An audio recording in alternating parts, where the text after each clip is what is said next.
اب ہم آپ کو سیرت مطہرہ کی دوسری 61 کے واقعات سے معطر کرتے ہیں۔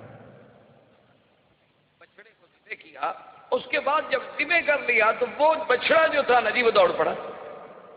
آپ نے دیکھا ہوگا کئی دفعہ جانور ذبح کرے نا اس میں کچھ نہ کچھ رگیں باقی رہ جاتی ہیں، قوت والی چیز ہو تو ایک دفعہ آخری بھڑکتا ہے چراغ صبح جب خاموش ہوتا ہے، آخری بھڑک تو پھر دکھاتا ہے نا، ہر آدمی بھڑکتا تو ہے نا، جانور ہو انسان ہو۔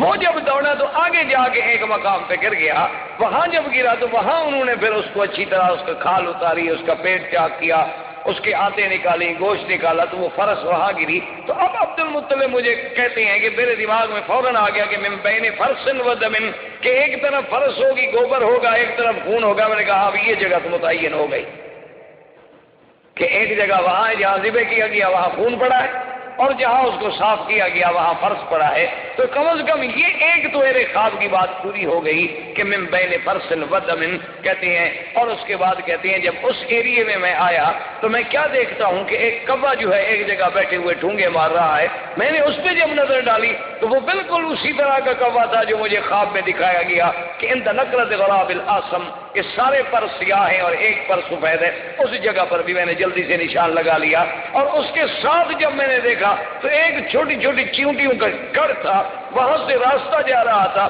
وہ مجھے کریا یعنی بستی نملا کی چیونٹی کی بستی بھی مل گئی، وہ ساری علامات مجھے مل گئی۔ تو میں نے اپنے بیٹے سے کہا کہ بیٹا معلوم یہ ہوتا ہے کہ اللہ نے ہماری بات سن لی، کہ اللہ ہمیں وہ اعزاز دینا چاہتے ہیں زمزم کا۔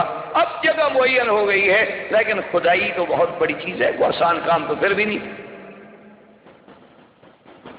لیکن نے کہا کہ ٹھیک ہے اب کام کی ابتدا کرتے ہیں۔ دوسرے دن عبد المطلب کہتے ہیں کہ میں آیا اور میں نے اپنے بیٹے کو ساتھ لیا اور زمزم کی کھدائی شروع کی تو قریش سارے اکٹھے ہو گئے۔ انہوں نے کہا بھی عبد المطلب یہ کیا بات ہے، ہم تمہیں اکیلا تو نہیں کھودنے دیتے،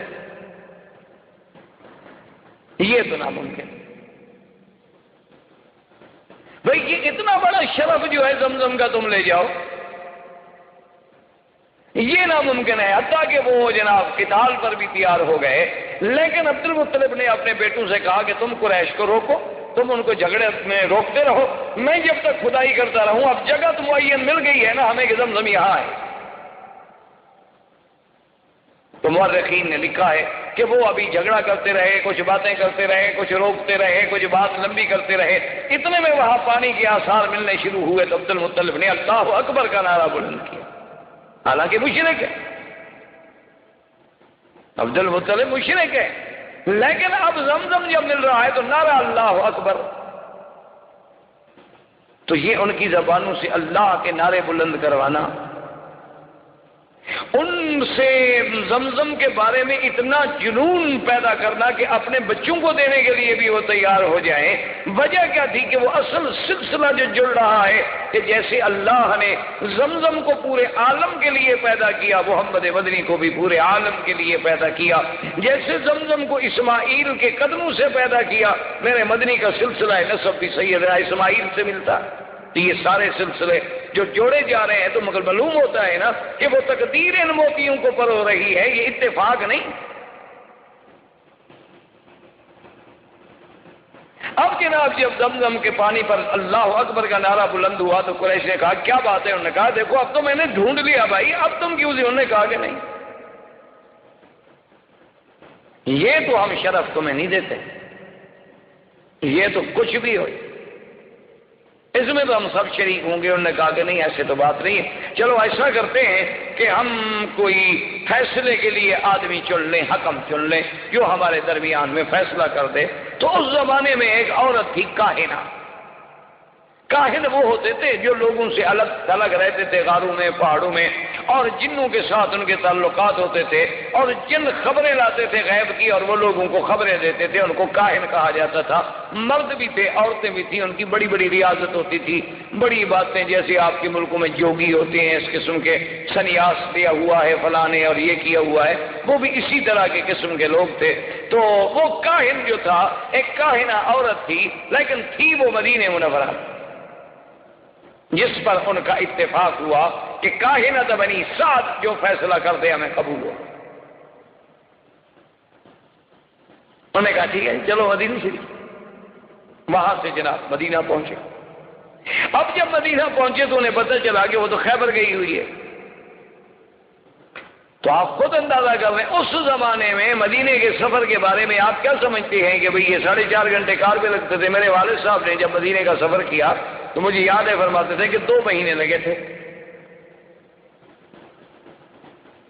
پتہ ہے 2 مہینے کیوں لگتے تھے؟ کہ رابغ اور مستورہ ان راستوں میں سیل آتی تھی، پہاڑوں سے پانی چلتے تھے، تو جب وہ سیل آ جاتی تھی راستے رک جاتے تھے، لوگ ادھر والے ادھر بیٹھے ہیں، ادھر والے ادھر بیٹھے ہیں، جب تک پانی کم نہ ہو گزرے کون؟ تو 2 مہینے بیٹھنا پڑتا تھا، کبھی 1 مہینہ بیٹھنا پڑتا تھا، کبھی نہیں بیٹھنا پڑتا۔ جب پانی نہ ہوتا لوگ گزر جاتے تو پھر بھی 8 دن 10 دن لگتے تھے، اونٹوں پر سفر ہوتا تھا۔ اور اس دور میں تو ہم نے بھی سفر کیا ہے جب سڑکیں اتنی اچھی نہیں تھی، کم از کم ٹرک پر یا بڑی گاڑی پر بھی 2 دن لگتے تھے مدینہ منورہ سے مکہ پہنچنے کے لیے۔ اور ان گاڑیوں کو بڑی بڑی جو ہیوی گاڑیاں ہیں، ٹرالر ہیں، بڑے بڑے ٹرک ہیں، ان کو آدمی پسند کرتا تھا کہ سامان سے لوڈ ہوں اور ہم سامان پہ بیٹھ جائیں تاکہ دھکے کم لگیں۔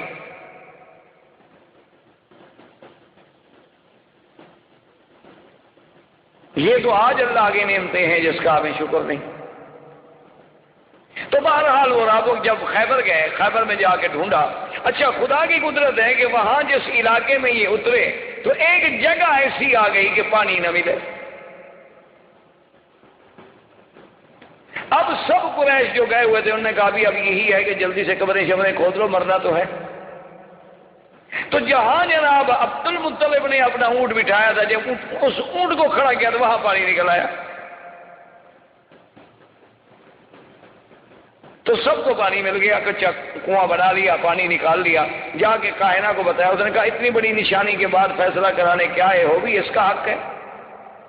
اب فیصلے کی باقی کیا بات رہ گئی ہے کہ زمزم بھی اسی کو ملا، جب تم مر رہے تھے تو پانی بھی اسی کی وجہ سے تمہیں ملا، تو یہ تو قدرت کا اشارہ ہے کہ بھئی زمزم کا سقایا جو ہے وہ عبد المطلب کے خاندان میں رہے گا اور کسی کا حق نہیں ہوگا۔ یہ ایسے تو نہیں ہوتا، یہ ساری چیزیں ایسے تو نہیں کہ جی ہاں بس اتفاق تھا، اس کو اتفاق کہہ کر تو نہیں ٹالا جا سکتا۔ یہ سارا جو ایک نظم چل رہا ہے۔ اچھا اس کے بعد جناب دیکھیں کہ عبد المطلب نے ایک منت مانی تھی کہ اگر مجھے اللہ نے 10 بچے دیے تو میں 1 بچہ جو ہے نا وہ ذبح کروں گا۔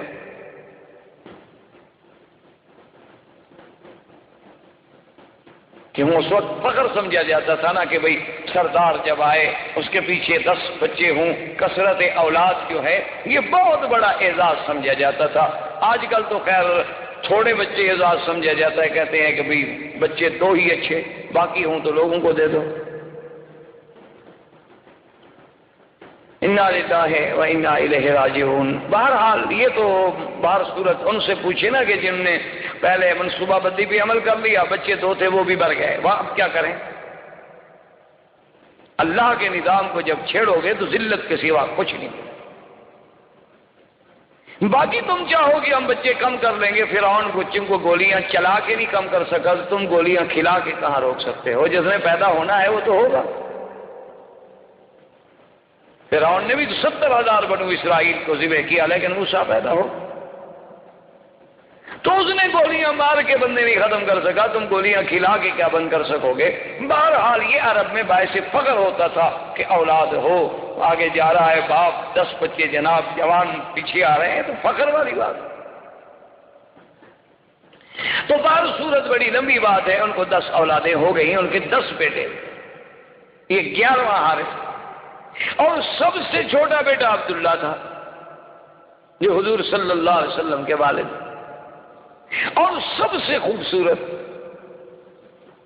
آپ اندازہ کریں کہ بھی کہاں عبد العزیٰ، اس وقت کے نام کیا ہوتے تھے؟ عبد العزیٰ، عبد اللہ، عبد المنات، عبد المسیح، اور کہاں